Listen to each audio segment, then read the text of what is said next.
First of all, let me thank you all for inviting me here. It's my pleasure to be here. I never was in Southampton before, and so I really take the opportunity to get a feeling for the place, for the city. But I have a lot of things to say, so I'll start right away. You all saw the title. I'm going to talk about every word here in the title except for in the. So everything will appear at some point in my talk. And before I start, I would like to give a big thank you to lots of people which have contributed to the work I'm talking about. And I probably missed some, but you see it's a concerted effort. Alexander Klubin with the perception action loop, formalism with Bayesian Network, then relevant information. Lots of people have contributed to that. Jan Kim is also is also in the UK right now. He moved from Germany. Digested information, Christoph Sage, and so on, so on. This is a massive effort that involved a lot of people, and many more that I just discussed with. These are the people I wrote papers with. So let me introduce the topic. And there are different routes I can take to this topic. Let me start with one. Modeling cognition, and I want to argue from biology. So how and why did cognition evolve in biology? That is one thing that interested me. Actually, I'm lying. What I was interested in was originally sensor evolution of sensors. So I was interested in the question, how does a bat find out that what I hear is actually a modality that I can treat almost as a visual modality? That was my personal interest. I started with this question very, very early on, long before I had a slightest idea how to model that.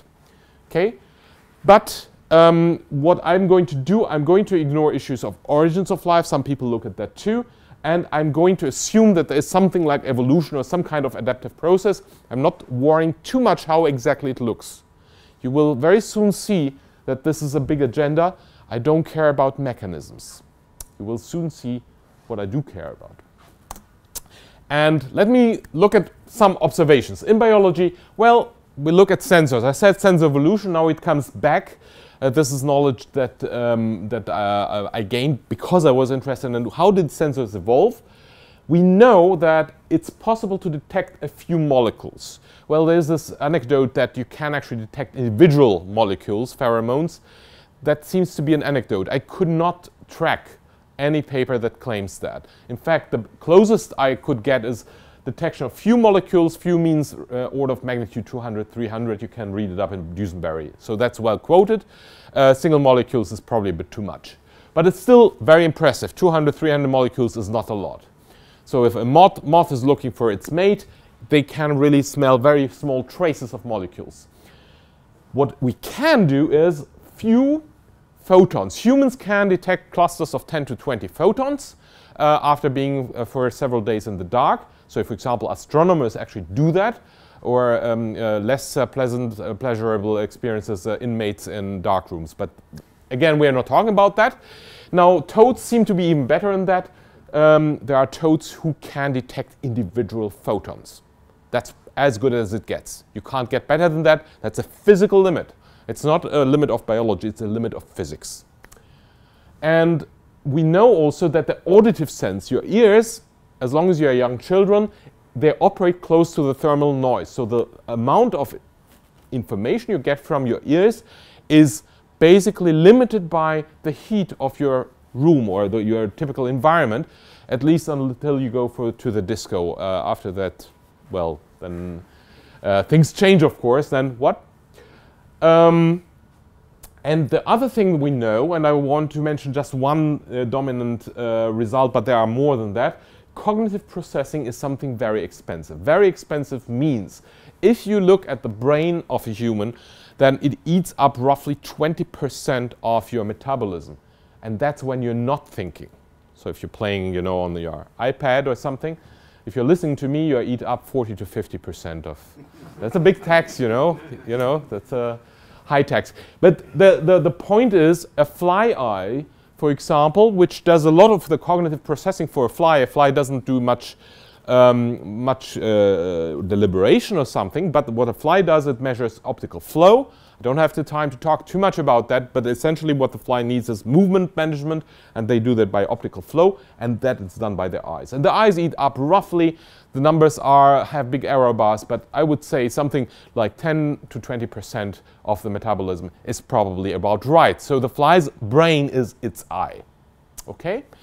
That is basically a pretty strong statement. It says that sensors evolve to get really, really sensitive.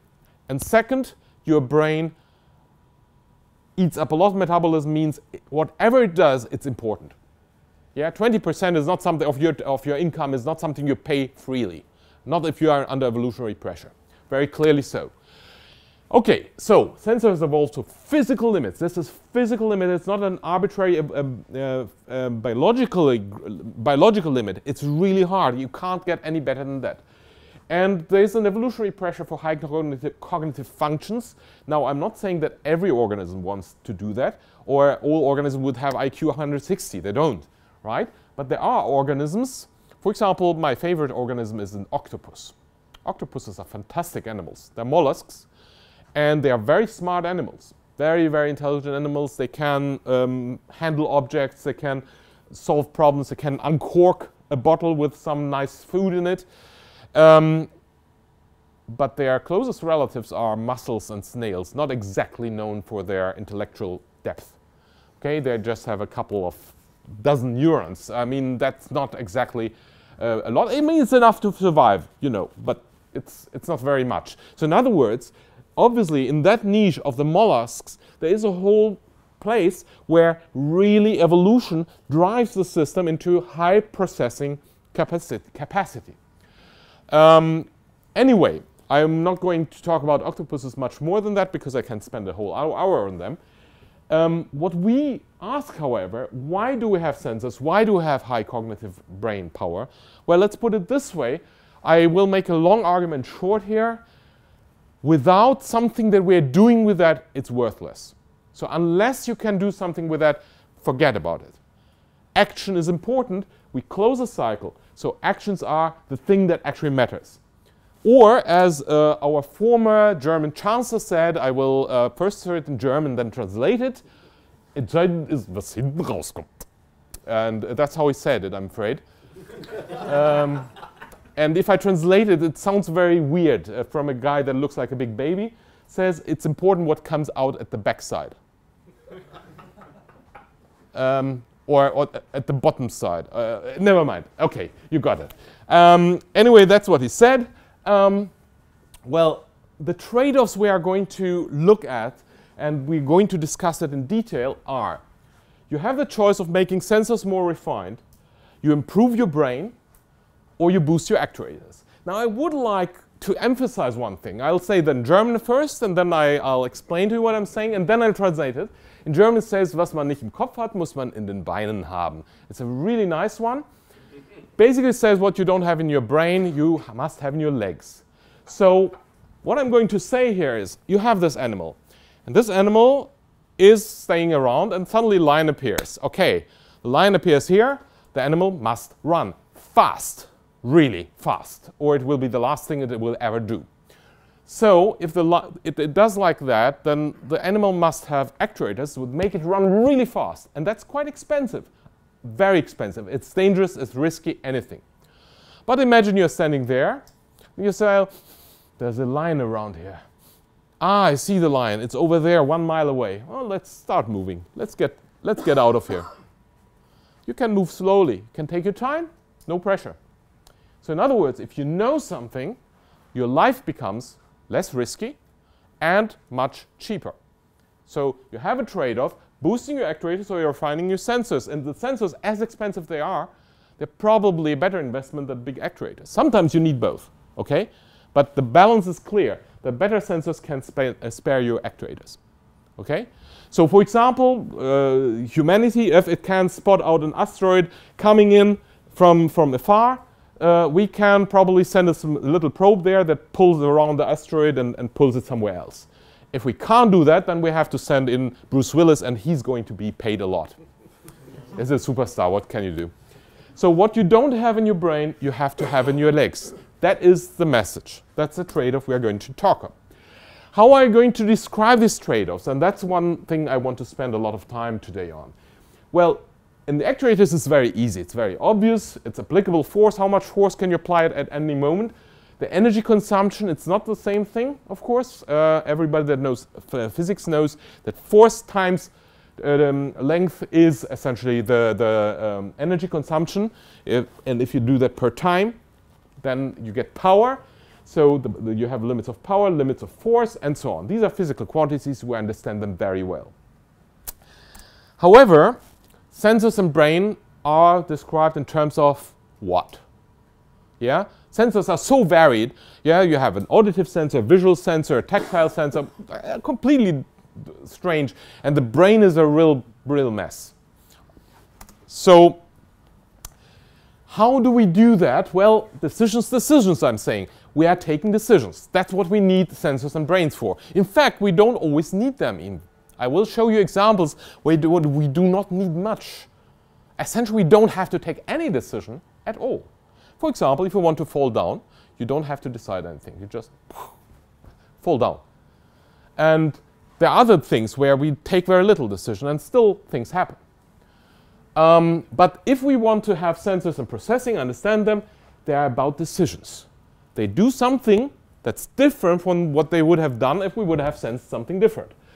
So decisions lead to actions. And actions are what operates in the physical world. So here's the physics, but whatever here happens, the decisions is being linked into the physics via the actuations. So we are going to discuss the relation between decisions and what happens in physics, and the relation between decisions amongst themselves, because decisions influence each other. You take one decision, it has a consequence. You take another decision, it has another consequence. How do decisions influence each other? I don't have much time to talk about that, but essentially we would like to treat that all in the same way. So the challenge that we want to treat the physical and the biological. In physics, everything is easy. I mean, physics is kind of difficult, but you know, it's clear. You have dynamical equations. They are in principle, they are known. In principle, you can compute them. If you look at biological cognition, there's no established unique model. Do you use Esikiewicz? Do you use Hodgkin-Huxley? Do you use this? Do you use that? You put them together, you get different effects. You can change that parameter, you get that effect. So it's complex, it's difficult to untangle which of the properties is really necessary, which of the properties not necessary. It's really a big problem to do that. And I want to open another drawer here just to make it even more complicated. If you look at robotic cognition, some of you may know that I'm a little bit involved in RoboCup. In RoboCup, you have a competition. Different teams build robots that play football. That's kind of the new chess. Chess is solved, but soccer is not. Football is not solved. It's very, very difficult. They always say football players are quite stupid. Yes, they're stupid in talking interviews, but they're not stupid when they play the ball. They're really good at that. And robots are not, at least not yet. Now, if you look at different teams that are equally good, or roughly equally good, you find that they have almost incompatible solutions to many things. Basically, you have to rewrite from scratch if you want to match up something that somebody else is doing, even if they explain to you how they do. Your solution will look different. There will all kinds of different solutions. They're near equivalent, but they're incompatible. And they're specific in hand design. Somebody very smart designed them. You have a team of super smart people, you know, smart like you. Probably you are smarter, but never mind. You're probably not doing that. That's why you're smarter. But they hand designed it to get the solution. And it's really inspirative to see that, how many different ways there are to solve a particular problem. So what I would like you to understand is we have considerable arbitrariness in considering a cognitive component. You have some cognition, you have to decide, there comes a ball, I have to do something, I can solve it this way, this way, this way, this way, and how do you compare them? Can I universally compare them? I have a rule-based system, I have a neural network, I have a reinforcement learning model, I have classifier system. Is there something I can treat them in a unified way? Well, the idea is the following. If I want to treat physical and cognitive systems in the same way, I have to make a big cut. The cut is I have to distinguish what is essential in my decision and what is incidental. So the fact that I have coded in Python or in C++, well, if you forget for the speed issue, that's of course an issue, right? Factor 100 slower is a problem. But if you forget about that, what about your code is really important? It's not about the language you're using. The language you're using is incidental. But what you're coding, the algorithm, that is the issue. And I would like to give an analogy from physics. Again, I'm talking about physics because it's really a good way of understanding how we do that. A covariant modeling of computation. I have a given phenomenon in physics, say, whatever, I have some kind of object, a pointer. No, we don't have anything. Oh yeah, I have a pen.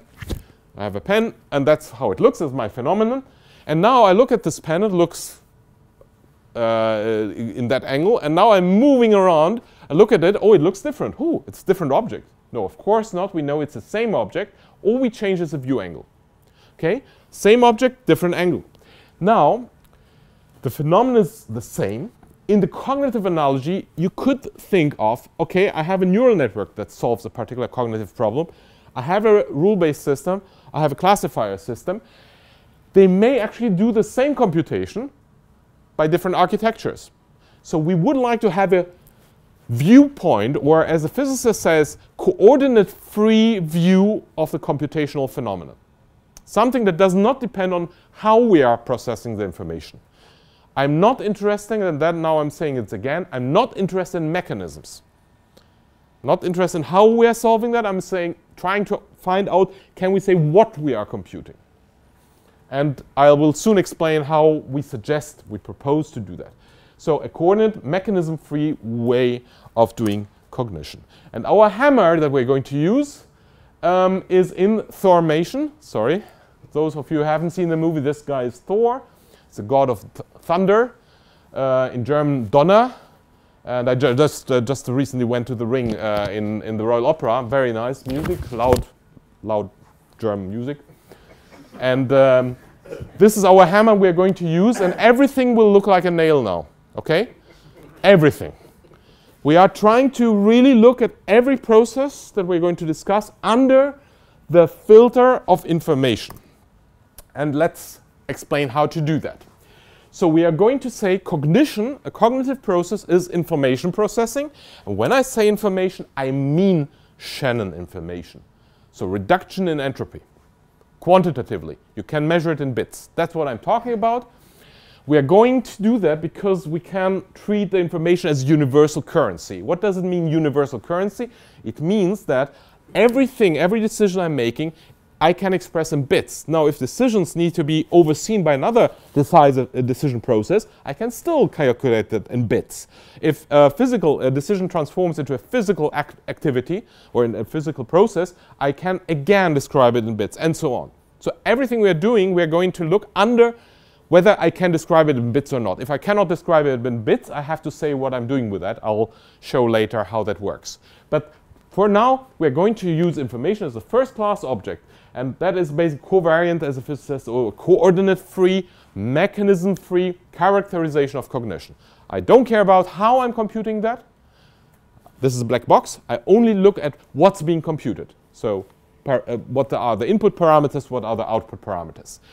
And that means we are going to, and I'll show how we do a unified approach to the modeling the physics, the biology, and in silico approach, as long as you believe in probability theory.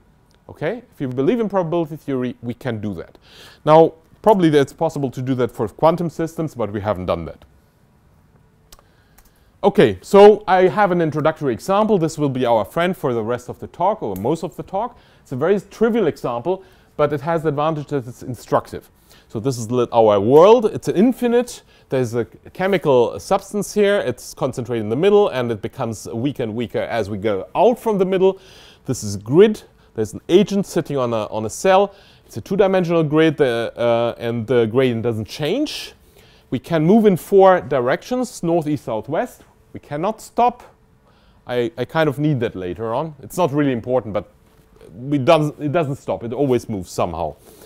And we are going to look at an agent with a special sensor, the gradient sensor. So it detects, of the 4 cells, around the agent which one has the highest value for the chemical. If there are two cells with the same value, we'll pick randomly one of them. Very, very, very simple. As simple as it gets.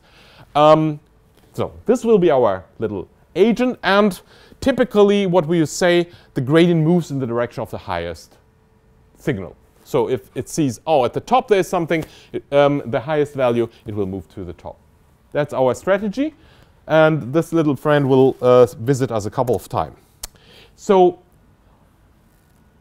the argument I'm trying to make now, that if we want to understand that in terms of information processing, then an agent is about structured information flows. So there's information somewhere in the environment, in the agent, wherever, and an agent in a world structures this flow. So it's not just something blah, blah, blah, blah, doing stuff. What it's actually doing, it is picking out part of this information, modifying it. And I'm still not formal, not very formal, but the formality will come. Don't worry. I'll put in some formulas later on with some science and, you know, complicated formula. So just to make you feel comfortable. So what is the structure that we are introducing? Sensing, of course. Processing, if there is some processing. Actuation. And if we are considering that memory. In my talk, I will hardly ever consider memory, but it's very easy to incorporate that. I just put it in so that it becomes an easy to remember word, namely SPAM. So sensing, processing, actuating, memory. You all have that in your mind already, and but that's how it looks. So this is the general model of what I'm talking about. Now, if you forget everything about my talk, absolutely everything, remember this slide. Yeah, everything else you can forget. Yeah, but this slide is kind of the core message. So how does it work?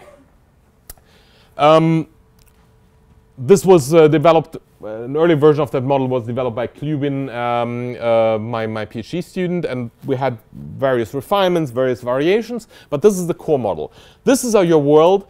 This is S is a sensor, W for world, S for sensor, M for memory, A for action, and so on. And I'll explain how to read that.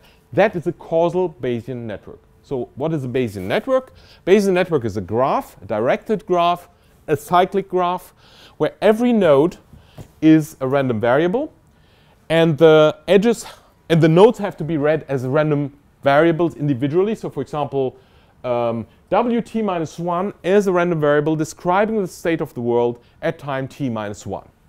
Now, an arrow means here, for example, is a conditional distribution. So it's saying st minus 1. This arrow basically says pst minus 1 given wt minus 1. So it's a conditional distribution. Given that the world looks like that at time t minus 1, the distribution of s at t minus 1 will look like that. This is what the arrow says. Now I said causal Bayesian network means that I imply an interventional structure. So this arrow is not just a condition that happens to be, it is a mechanism. In other words, if I intervene here and I change W, I set it by force to some value, then S will change too. So in other words, it's not just this network, but it's a family of networks, namely the whole family of networks where I can do an intervention. I basically have a collection of networks where I say, what happens if I intervene here? What happens if I intervene here, if I intervene here, and so on. That's what I mean by causal. So causal Bayesian network is a precise mathematical term. For you right now, it's fine that it's just a Bayesian network. Later we need the causality bit, a bit later in the talk. Okay, so how do we read it? Well, we have the world at time t minus 1. You observe something at t minus 1. This is a sensor. Memory is now almost trivial in our case.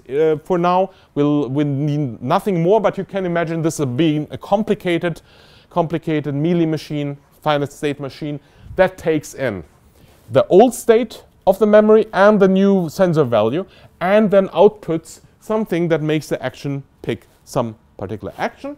And of course, this action acts in the world, and the action together with this W, this is conditional depending on two variables, so Wt given Wt minus 1 and given At minus 1 gives you a new state of the world, and then the whole thing starts again.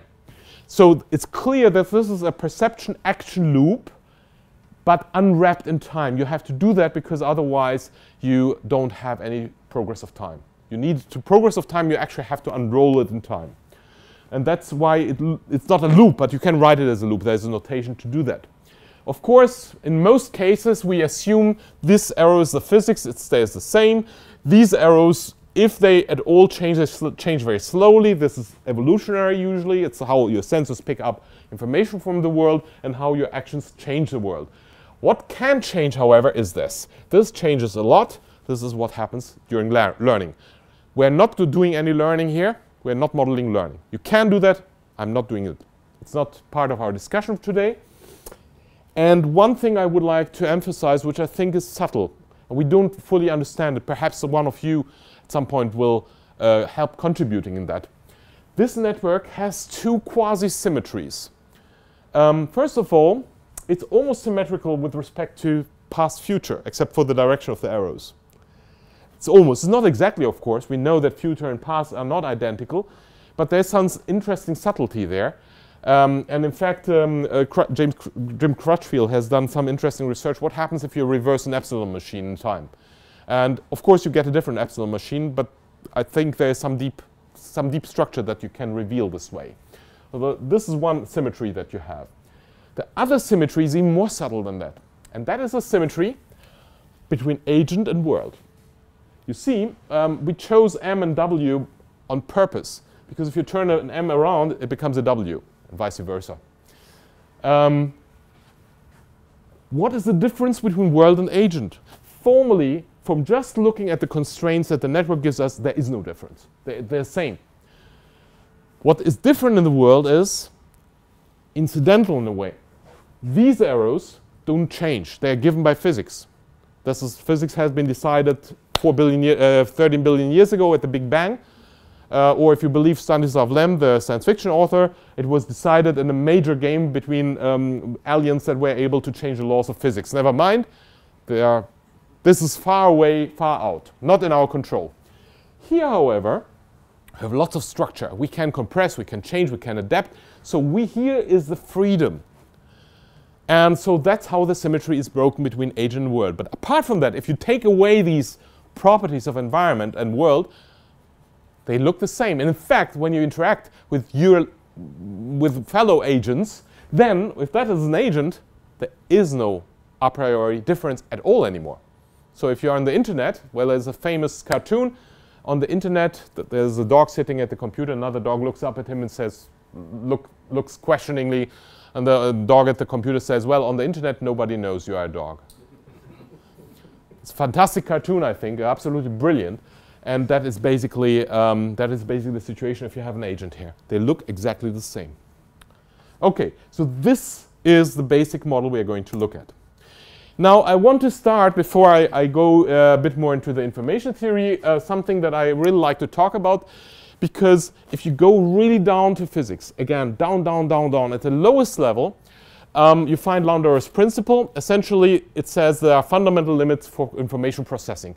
You cannot do worse or better than that.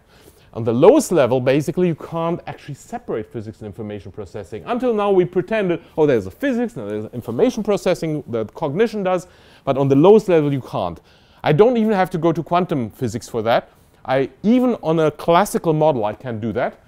Basically, the argument of Landauer goes, if you have a memory and you want to erase one bit from this memory. So at the beginning of this memory, you have either 0 or 1, you don't know which. And at the end of the process, you have a 0.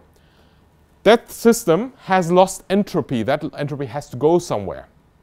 Because physics is reversible, at least micro-reversible. Nobody knows whether it's reversible on the large scale. But it generally is a big discussion, of course, but I would say there's no reason to assume it shouldn't be. The lack of reversibility is more something, our lack of knowledge necessarily, than necessarily non-reversibility of the major world. But this is if we assume that it's micro-reversible, it means that the world and the memory together are a system. You can't split them. And as you move in time, this entropy doesn't change. It remains the same. And they are perfectly information preserving. You isolate that.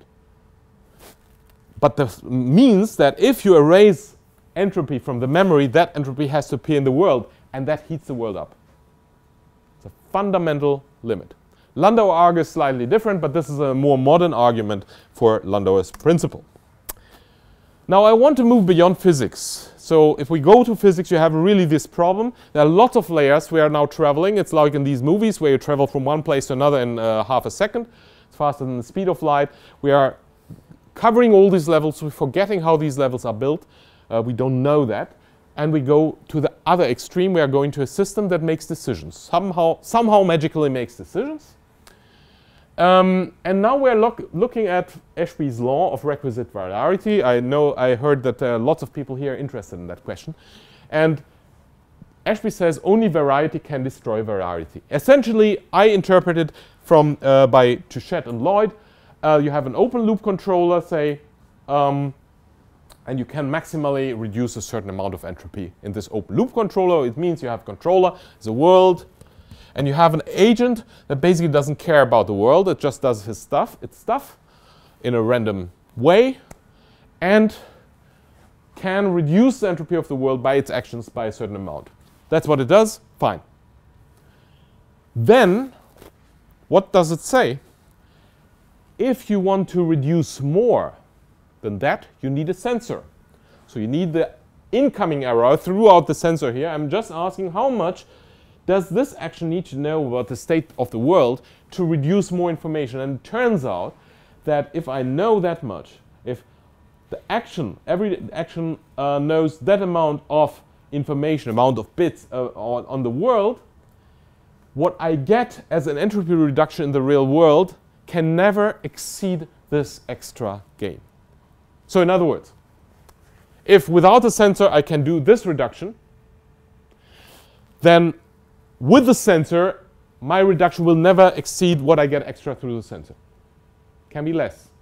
So the sensor may not be as effective as I would like it, but it never more. This is almost a conservation theorem. Yeah, it tells you that's the limit. You can't do more than that. And that is not physical law, that's a mathematical law. It's a mathematical law, fundamentally mathematical. So if you have this system, that's what you get. Well, return of the gradient agent. I told you it will come back. I'm Schwarzenegger. No, just kidding. Actually, Schwarzenegger visited Hertfordshire, not our university, but the borough where I live. So I felt compelled to practice that, but my Austrian is very bad. So 2D infinite fixed gradient. I have this thing, and now I'm looking at gradient follower. It follows a gradient, and well, what does it do? So we have this world. There's a sensor. The sensor, remember, does get a limited view of the world. Basically tells if I'm the agent, I get one of the four directions. Said north, east, south, west. That's my sensor.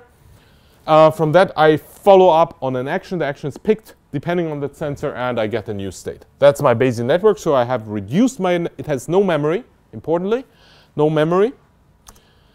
And now comes an interesting consequence of Ashby and Touchet's law. Or actually, it's more than consequence, an extension in a way. This agent, what does it do? It travels to the center, more or less, and then hovers around it. As I said, it doesn't stop, so it will hover around, go back and forth, and stay around the center. Now you must imagine the following. This agent started at position W0. W0 is somewhere in the grid, say, area 11 times 11, that's 121 positions. That is 7 bits of uncertainty at the beginning. If the agent wouldn't do anything, it would stay there. So you wouldn't know anything about the agent. You had an uncertainty about the position of the agent of 7 bits. That's a lot.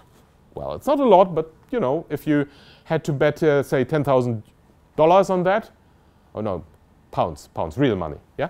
The 10,000 pounds on that, then you would really like to know these 7 bits. Okay, think of betting. If you feel that 1 bit is not a lot, then ask yourself whether you would bet 10,000 pounds on a coin toss. Okay, 1 bit can be very important. So it's somewhere in this uncertainty of 7 bits. Now, remember what we did. We run this gradient agent. It runs, get to the center. Now, the agent will be most likely in the center with some probability in the adjacent cell. Okay, now the bet is much better. Okay, it's much safer to bet now for the center, for example. Now the interesting point about that is the following. Ashby tells us, well, this agent clearly has done something. Yeah, because if it doesn't do anything, it just stays where it is. So it has done something, has taken information to get into the center. Now, it turns out that if we look, this is here the formula, but essentially just look at what happens here. S0 gets information from the world, S1 gets information from the world, S2 gets information, and so on. We go through this S sequence, and there is no memory. The agent has no memory. Turns out that the total information that the agent collects during its lifetime about the initial state goes towards the uncertainty of the initial state. At the end, the agent has found its target in the center. It has reduced that amount of entropy. For that to be possible, it must collect this information during its lifetime. I did not say it has to remember it. Very important. It doesn't mean that you have to know it. It only means that over your lifetime, you have collected it and taken it in. Why is that important? It means your information does not need to be in the agent. It can be in the environment. It's fine. As long as it sums up what you collected in terms of Ashby's law. Well, I would like to make that even more general. HW0, so the uncertainty of where the agent is at the beginning, is an invariant of the task of getting to the center. It does not depend how you code the agent. It does not depend on whether you write it in Lisp or Python or C++ or Haskell or you name the language, or PHP or whatever. It does not depend on that. But what it can be shifted around, it can be concentrated differently over time. Environment and agent could be in the memory, for example. If you have a bigger sense, you can take it in. And if you don't believe me, I'll give you this example. So let's assume I want to go through this door. I'm going to do an experiment, and that the experiment is dangerous. No, just kidding. I'm basically looking where the door is. I have a certain uncertainty where it could be in the room. And I say take in 7 bits that tell me basically where I am in relation to the door. Now I close the eyes, start going to the door without looking anymore. Okay, if I do that properly and there's no noise in the environment, you will not put a leg into my way, then I will get to the door, say, fine, I process 7 bits that I need to reduce my uncertainty about the possible strategies to get to the door. Or, what we usually do is, we open the eyes and, oh, the door is roughly there, and we start walking, the door is roughly there. So every step we take in information that takes it to the door. We take much less in. We have to be much less careful because we take in this information as we go. It's spread out over time, like peanut butter over your breakfast bread. But the point is, the total still must be at least 7 bits. That's the amount of uncertainty you want to reduce. It's never less than that. Could be more. You could be wasteful, but never less. Okay? So it can be spread over time. We have another example. I don't have time to talk about it, where you spread over memory and sensors or different ways of spreading through the system. So this is quite possible. I would like to sum up here this part of the discussion. We have a decision problem, and they are subject to information invariance. If you have 7 bits of uncertainty, that's what you have.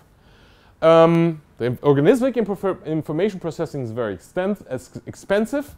And now we are going to specify the hypothesis that organisms trade off how much information they need to process with how much they're getting for it.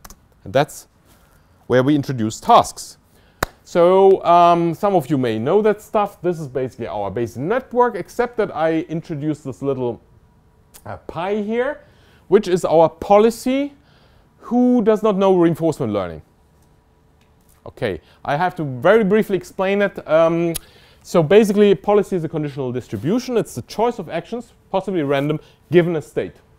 Here I basically unified world state and sensor state, so they're the same. S and W become 1. So the reason why I'm writing that like that, but never mind, I don't have to go into details. What's important is that I have a state, I take a decision, possibly random, I get a new state, and so on. Okay? The policy is the same. I'm not learning. I'm not interested in learning in my discussion. For those of you who I promised the big formula, this is a big formula, nothing really special. It basically tells you this is the reward you collect through your trip. and it can be computed by this nice recursive relation. Every one of you that knows this and recognizes this is linear in W and V, this is V again. So V appears on the right side. On the left side, it can be written as a nice linear equation and can be solved very elegantly. There are various ways of doing that, and people make a career out of various ways of doing that efficiently. But what we are interested in is something slightly different. First of all, I want to put your attention on two things. There is the transition model. It tells you how, when you do an action, you move from a state to another. And there is a reward model that tells you, when you do that, how much reward you get for that. This is physics. That's why it's called P. No, not really, but anyway. This is physics, and R is actually telling what you want. It's basically evolution telling you, you want food. I'm hungry. You want a drink. Well, we'll get one later. But I have to work first through my talk before I get something.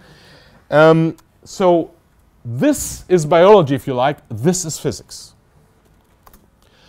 And what you want to do in classical reinforcement learning or Markov decision problems, you want to find best policy P star that gets you the highest reward over time, over all future time. So for example, if you consider buying stocks, you want the highest performance over a long period of time. I'm sorry, I passed through London. That, of course, colored my interpretation. Otherwise, I would talk about other things. Now, standard MDP theory does not talk about how expensive decision costs are. So, if I ask you, how do I get the best way to the station? I say, yes, you go out this way, then you go down this, then you go take the Burgess Road, then you take that road, then you left here, left, right. Say, oh my God, I don't know. I don't know how to do that. I will forget. And then Richard is going to save me and say, well, you just take bus number 1 to that and that direction. Okay, it's longer. Perhaps it's not the most convenient or the cheapest route, but it's much easier to remember.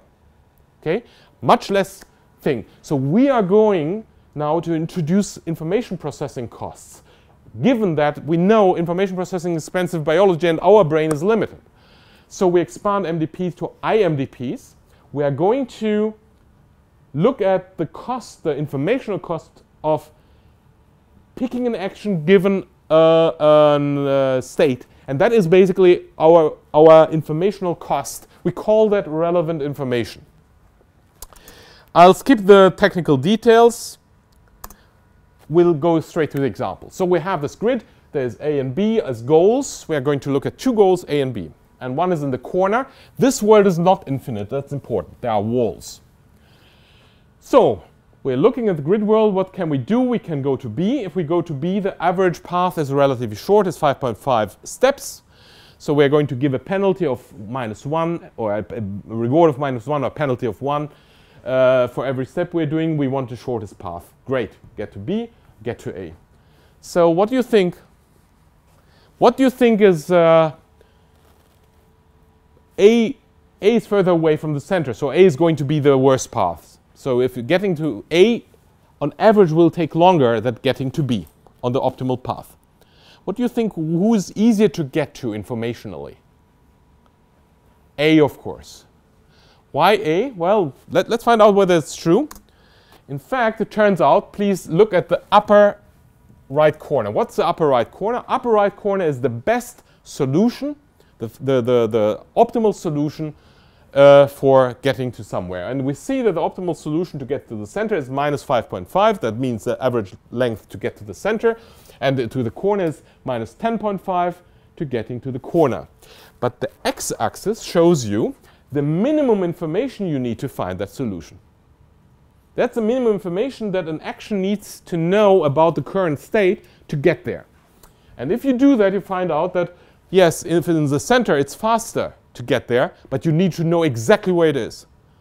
You need a GPS, essentially, to know, that's where it is. I'm too far up, down, left, or right. You really need to know a lot.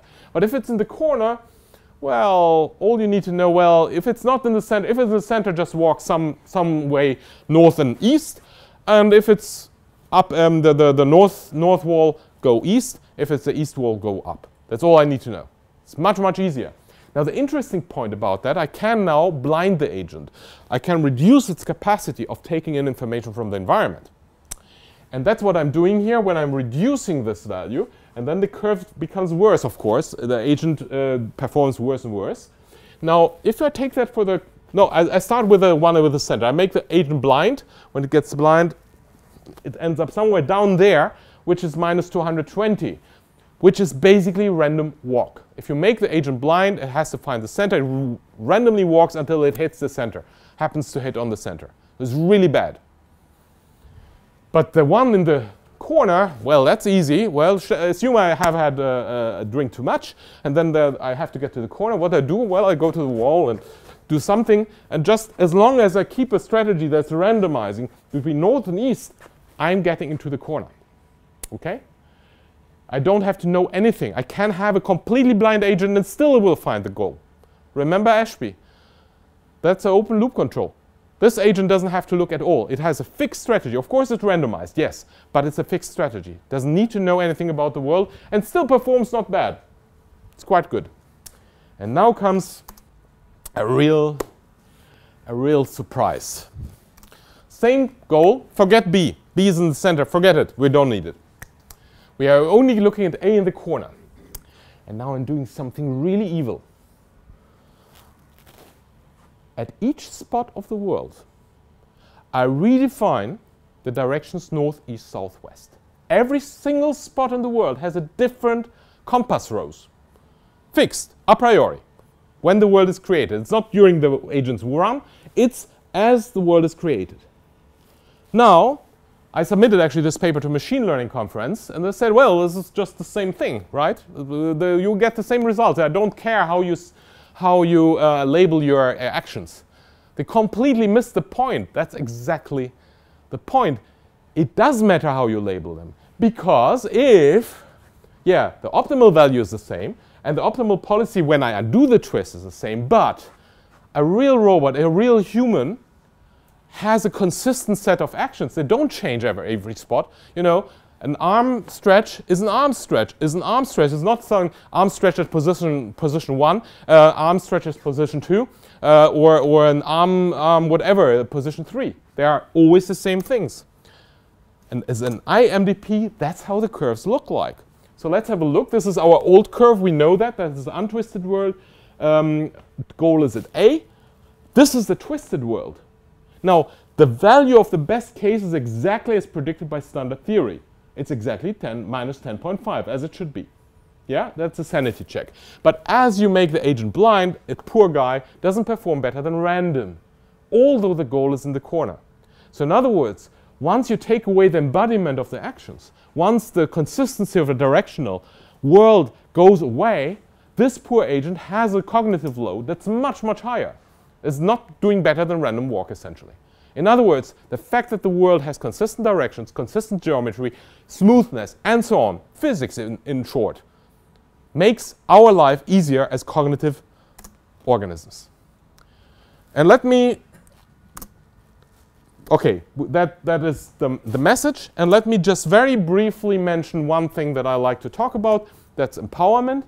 I don't have too much time. We can discuss it later a bit more in detail, but as biologists, you probably have encountered this question, many of you. We know that the success criterion is survival.